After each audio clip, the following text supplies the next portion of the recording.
جس کی وجہ سے اس کو دھوکہ ملتا ہے. پھر وہ روتا ہے کہ دنیا سے مجھے یہ چیز ملی، یہ چیز ملی، وہ گلے شکوے کرتا رہتا ہے. تو جب پہلے ہی بندہ اپنا حساب کتاب مختصر رکھے، اپنے معاملات کو کنسائز کرے، زیادہ ڈیپلی نہ جائے، تو پھر اس کے گلے شکوے نہیں نظر آئیں گے. پھر وہ خوش رہے گا کہ مجھے کوئی پرابلم نہیں ہوئی. تو محترم حضرات، دنیا میں رہنے والا شخص کبھی بھی مطمئن بھی نہیں رہے گا، خوش بھی نہیں رہے گا، اور اس کے ساتھ ساتھ افسردگی رہے گی، بے چینی رہے گی، بدسکونی رہے گی، ڈسٹربنس رہے گی. وہ ہر وقت کنفیوز رہے گا. دنیا میں رہتے ہوئے لوگ کبھی بھی اچھے طریقے سے دنیا کو نہیں گزار سکتے. جو دنیا کو بہت زیادہ لائٹ رہے گا وہ اتنا ہی خوش رہے گا، اتنا ہی ایزی رہے گا، اتنی اس کی زندگی نرم اور آسان ہوگی. وہ بڑے ہی اچھے طریقے سے معاملات کو نپٹاتا رہے گا. جتنا ذہن پہ بوجھ رکھیں گے اتنے ہمارے معاملات الٹ ہوتے جائیں گے اور ہمیں پھر سمجھ نہیں آئے گی کیا ہوگا. تو محترم حضرات، یہ بات ہمیشہ سنبھال لیں، دل و دماغ میں رکھ لیں کہ دنیا سے ہمیں کچھ ملنا نہیں ہے، دنیا نے ہمیں کچھ دینا نہیں ہے. یہ ساری چمک جو ہے یہ نظر آتی ہے، اصل میں چمک نہیں ہے، یہ ڈال ہے سارا نظام. چمک ہم نے اپنے دماغ میں تخیلاتی طور پہ بنا دی ہے نہیں. اور پھر یہ چمک کو جب ہم ڈل ہوتا دیکھتے ہیں تو پھر ہم روتے ہیں کہ یہ ہمارے ساتھ کیا ہو. تو محترم حضرات، اللہ تعالیٰ نے اہل ایمان کو صرف دماغ ہی نہیں دیا بلکہ حکمت دی ہے، دانائی دی ہے، اور اس کی سوچ بڑی اعلیٰ بنائی ہے. وہ بہت ہی معیاری سوچ کا مالک ہوتا ہے. تو اگر ہم دنیا میں اپنا مسکن بنا لیں گے نا، تو نہ ہمارے پاس دانائی رہے گی، نہ حکمت رہے گی، نہ بلند پایا سوچ رہے گی. ہم بھی مختصر مینٹیلٹی کے لوگ بنیں گے، یہ میں آپ کو بتا دوں. کیونکہ یہ دنیا جو ہے یہ بندوں کو ضائع کر دیتی ہے. یہ بندے کے اندر اس کو اتنا ڈھیلا کر دیتی ہے کہ جب یہ مر جاتا ہے تو کوئی بھی بندہ چند گھڑیوں کے بعد اس کو یاد کرنے والا نہیں رہتا، کیونکہ اس نے دنیا کے لیے جیا، دنیا کا فنکشن وہاں پر ختم ہوا، دنیا دی اینڈ، اور بندہ فارغ.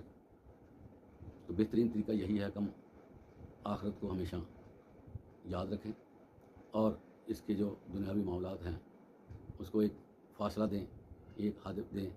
جتنا ہم دنیا میں اپنے آپ کو لائٹ رکھیں گے، ہماری عبادات میں نکھار آتا جائے گا، ہماری سوچ بلند ہوتی جائے گی، ہمیں طمانینت ملتی جائے گی، ہمیں اندر سے روحانی خوشی میسر آتی رہے گی، اور دنیا میں رہتے ہوئے ہم آسمانوں پہ بھی رہ سکتے ہیں. محترم حضرات، اس کی مثال میں آپ کو دیتا ہوں. آپ صلی اللہ علیہ وسلم معراج کی رات کو جنت میں سیر کے لیے گئے. آپ سیر کر رہے ہیں کہ قدموں کے چلنے کی آواز آئی.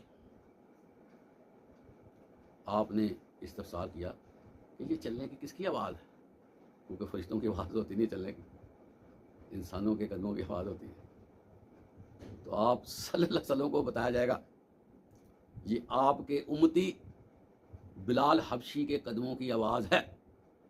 محترم حضرات، بڑی ہی غور طلب بات ہے.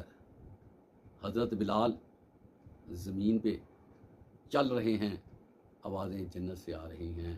تو کیا مطلب کہ جو بندہ دنیا چھوڑ کر اللہ سے محبت کرتا ہے، اللہ کے نوافل ادا کرتا ہے، قرآن مجید کا مطالعہ کرتا ہے، اپنی سوچ کو پاکیزہ کرتا ہے، اپنے معاملات کو خوبصورت بناتا ہے، تو ایسا شخص دنیا میں ہے، دنیا میں امور انجام دے رہا ہے، لیکن اس کا جنت میں ذکر آتا ہے، جنت میں دنیا میں رہتے ہوئے.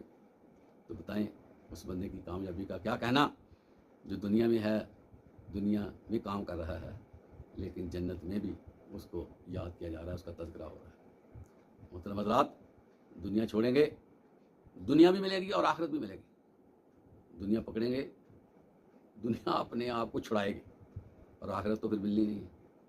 تو خلاصہ کلام یہی ہے کہ اپنے معاملات کو ذرا درست کر لیجیے.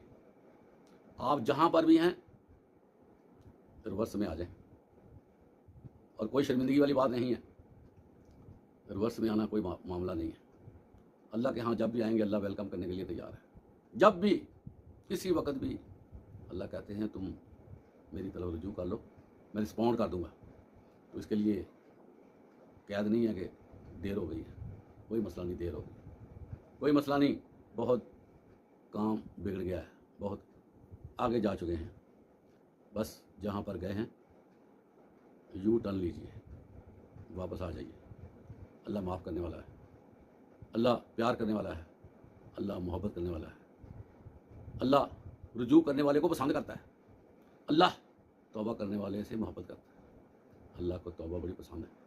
واپس آ جانا بہتر ہے. دیکھ لیں اپنی زندگی آپ کتنی گزار چکے ہیں، کیا ملا ہے؟ کچھ بھی نہیں ملا. روزانہ کنفیوژن، ڈپریشن، انگزائٹی، دیگر خرابیاں ہمارے ساتھ لگی ہوئی ہیں، اور کسی وقت بھی ہم ذہنی طور پر ڈسٹرب ہو جاتے ہیں. ڈس اپوائنٹمنٹ ہو جاتی ہے، مایوسی شروع ہو جاتی ہے. جتنی مرضی سطح پہ چل یہ چیزیں ساتھ لگی، ہر بندے کی چیز یہ ساتھ لگی ہے. لیکن وہ بندہ بچ نکلے گا جو اللہ کے ساتھ رجوع کر لے. چہرے پہ رونق، نکھار، آنکھوں میں چمک، خوبصورتی اور مسکراہٹ، یہ اللہ کے ساتھ لگنے سے ملنی ہے، ویسے نہیں ملنی. لوگ آپ کی باتیں سنتے ہیں آپ کی طرف دیکھ کر، یہ نہ دیکھیں، یہ نہ سمجھیں کہ میرے اندر بہت کچھ ہے. وہ ویسے ہی آپ کو دیکھ رہے ہوتے ہیں، وہ آپ کو سارا جج کر رہے ہوتے ہیں. تو دنیا والوں کے لیے نہ جئیں، وہ آپ کو ایسے ہی ایسے ہی انہوں نے آپ کو گیم کرنی ہوتی ہے، مقاصد لینے ہوتے ہیں. وہ مقاصد لینے کے لیے سارا کچھ ہوتا ہے. آپ سمجھتے ہیں کہ پتہ نہیں مجھے بہت ویلیو دی جا رہی ہے. یہ ویلیو والا معاملہ جو ہے نا نہیں ہے کہیں بھی. بڑے سیانے ہیں لوگ، بڑے سیانے، وہ بیٹے جی اس کو دیتے ہیں جس کے ساتھ ان کو فائدہ ہوتا ہو. دوسرے بندے کو وہ دیکھنا بھی پسند نہیں کرتے. کام نکل جائے لوگ منہ ادھر کر لیتے ہیں. ان کی مسکراہٹیں، ان کا دیکھنا، یہ سارا مفاد پر مشتمل ہوتا ہے. آپ کوئی حقیقت نہیں آتی اس کے سامنے. یا آپ کے پاس عہدہ یا پیسے، دو چیزیں اگر ہیں تو آپ کو وہ سنیں گے بھی دیکھیں گے. لیکن دلی طور پر آپ کا بیٹے نہیں ہے تو ایسے معاملہ سے کیا کرنا ہے جب دلی طور پر بندہ ہی ہمارے ساتھ کوئی نہیں ہے. ہم خام خواہ اپنی ویلیو بناتے آخرت کو برباد کر لیں، اس میں فائدہ تو کوئی نہیں ہے. خام خواہ یہ نا ہم یہ لگے رہیں. تو اس مفروضے کو سمجھیں کہ یہ چیزیں جو ہیں یہ فائدہ دینے والی نہیں ہیں، بلکہ ہمارے لیے آخرت بھی برباد ہو جائے گی اور دنیا بھی نہ ملے گی. اللہ تعالی ہمیں اس فلسفے کو سمجھنے کی توفیق عطا فرمائے. آخر دعوانا